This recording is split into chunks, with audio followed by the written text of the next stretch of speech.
You know that moment when you realize someone is playing a completely different game than you? Not a better car, not a nicer house, something deeper, a different relationship with money itself. That's what happened to me when I started studying how genuinely wealthy people actually structure their finances. It changed everything. Most of us think about insurance the way we think about a spare tire. It sits there, costs money, and hopefully you never need it. You pay the premium, you move on, and you quietly resent the bill every single year. That's the middle-class relationship with insurance. Useful, but purely defensive, a cost center, not a strategy. But here's what I kept running into when I looked at high net worth portfolios. Insurance wasn't just protection, it was infrastructure. It was the foundation that made aggressive, high-growth investing not just possible, but rational. And that distinction, honestly, is one of the most underexplained wealth gaps I've ever encountered. Think about it this way. Imagine two investors, same income, same starting capital, same market access. Investor A puts everything into growth assets and hopes nothing catastrophic happens. Investor B builds a protective floor first, then deploys capital aggressively into the same assets. Over 20 years, their outcomes look almost nothing alike. The difference isn't luck. The difference isn't intelligence, it's structure.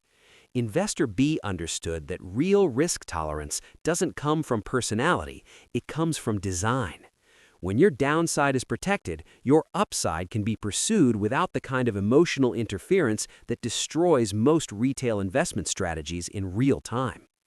Let's talk about what that protection actually looks like.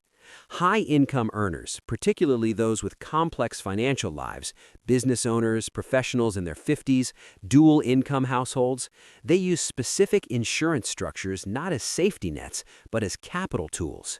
And the IRS, quite literally, rewards them for it if done correctly. One of the most powerful instruments here is permanent life insurance, specifically certain whole life or indexed universal life policies structured by sophisticated advisors. Not the generic product your bank tries to upsell you on, the engineered version, the one where cash value builds predictably, grows tax-deferred, and can be borrowed against without triggering a taxable event. That last point, let it land. You borrow against the policy's cash value. You deploy that capital into real estate, equities, or a business opportunity. The loan doesn't appear on your credit profile in the same way. The original cash value continues compounding inside the policy, and you've effectively put the same dollar to work twice simultaneously. That is not a metaphor. That is a real mechanism. This concept even has a name inside sophisticated financial planning circles. It's sometimes called infinite banking or private banking. And yes, there's plenty of noise and misinformation around it, which is exactly why most people dismiss it entirely, or worse, get sold a poor implementation of it. But the underlying principle is structurally sound when executed properly. Now, I'm not suggesting this is for everyone. That's actually the point. These tools were designed for people with the income and planning horizon to use them correctly. But understanding how they work, even if you're not in that position today, changes how you think about wealth architecture altogether. It exposes the game being played above your current pay grade. There's a second instrument worth understanding: disability income insurance at the professional level. Not the basic employer plan, the own occupation policy that protects your specific income, your specific professional capacity. For a surgeon, an attorney, an executive, this policy is what makes it safe to put aggressive capital into illiquid assets, because your income stream, the engine of everything, is insured. Here's a hypothetical. You're 48, earning $240,000 a year. You want to move serious capital into a commercial real estate deal with an 18-month lockup period. Without income protection in place, that move is genuinely dangerous. If something happens to you physically or medically during that window, the entire strategy collapses. With a solid disability policy, you've essentially insured the bet itself. That's the psychological shift wealthy people have made that most middle-class investors haven't. They think about risk holistically, not just market risk, not just credit risk, but human capital risk. Your ability to earn is your most valuable asset, and most people leave it completely uninsured while obsessing over a stock portfolio worth a fraction of their lifetime earnings. There's also the estate layer, which is where insurance becomes almost strikingly efficient. A properly structured life insurance policy passes outside of your estate, which means it bypasses probate, avoids estate taxes in many configurations, and delivers capital to your heirs at a cost basis that no investment vehicle can match. You pay in, often far less than the death benefit, and the leverage the policy creates is built into its structure. The wealthy aren't using life insurance because they're afraid of dying. They're using it because it's one of the few remaining legal mechanisms for transferring wealth with genuine tax efficiency. And that's the real insight here. While most of us are trying to save more aggressively, they're building structural advantages that compound quietly in the background, year after year, with almost no public visibility. So where does that leave the average professional?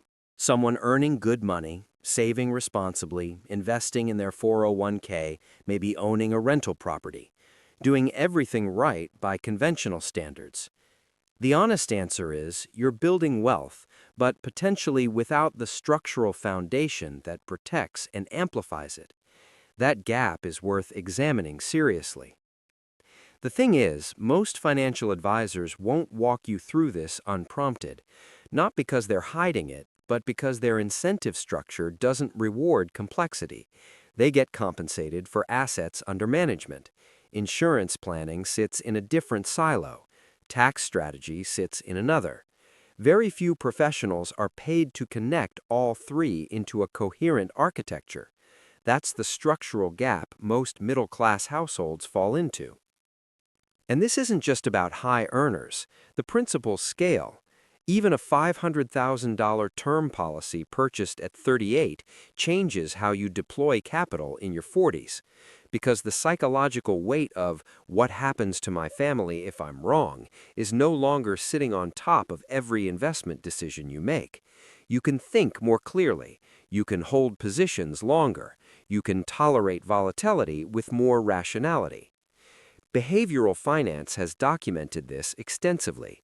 Investors who feel financially exposed, no safety net, no income protection, no estate plan, make significantly worse investment decisions, not because they're less intelligent, because fear degrades decision quality in ways that are measurable and consistent. Protection isn't just financial, it restructures how your brain processes risk and reward in real time. Let's return to that metaphor of two investors. Remember them? Same starting capital, same market access. Investor B, the one who built the floor first, wasn't more aggressive because of personality. They were more aggressive because they had structurally removed the scenarios that would have forced them to sell at the wrong moment: a medical crisis, a disability, a liquidity crunch, each one neutralized by design. Most retail investors experience forced selling at exactly the wrong moment. Markets drop, something unexpected hits their income or their health, and they liquidate positions to survive. Those are permanent losses, not paper losses, permanent ones. And they almost always occur during the periods when staying invested would have generated the most significant long-term gains. Insurance, structured correctly, is what prevents that forced exit. Now, let's talk taxes, because this is where the conversation gets genuinely uncomfortable for anyone who's been building wealth the conventional way. The cash value inside a permanent life insurance policy grows tax-deferred. Loans against it are not taxable income. The death benefit transfers income tax-free. In a tax environment that is, by most credible projections, only going to increase pressure on middle and upper middle earners, that is a meaningful structural advantage. Compare that to a traditional brokerage account. Every realized gain is taxable. Every dividend distribution is taxable. Even efficient index fund investing generates annual tax drag. None of these are arguments against investing through those vehicles. They're still essential. But layering insurance structures alongside them creates a tax-diversified portfolio, which is what sophisticated planners are quietly building for their highest value clients right now. Here's the second hypothetical I want you to sit with. You're 52. You've accumulated $800,000 across various accounts. Your tax rate is climbing.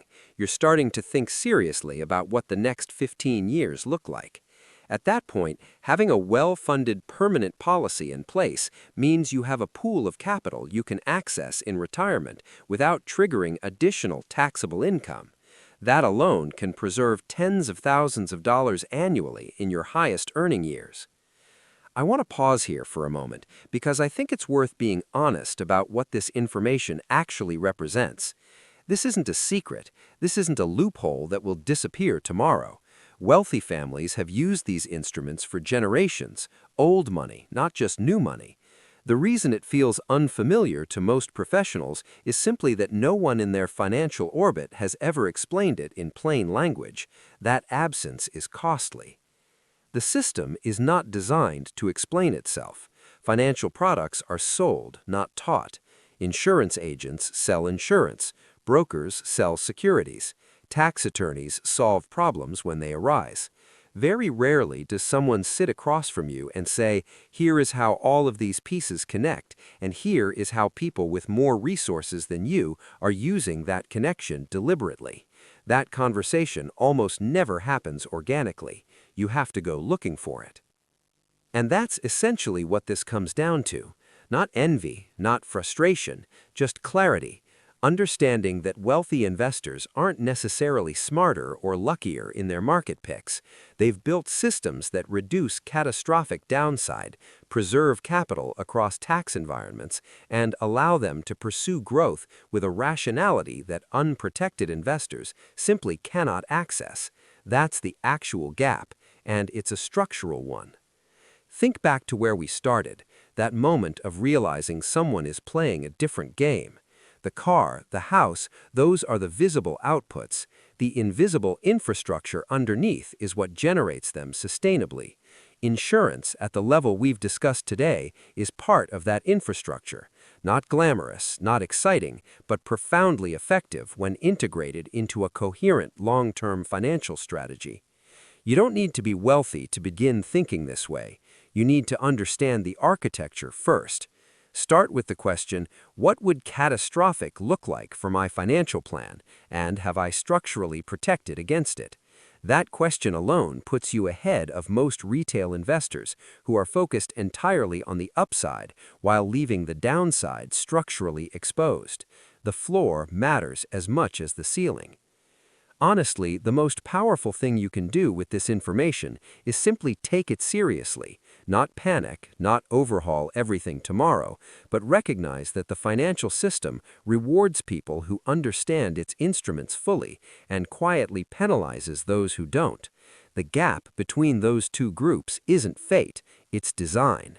And design, unlike luck, is something you can actually change.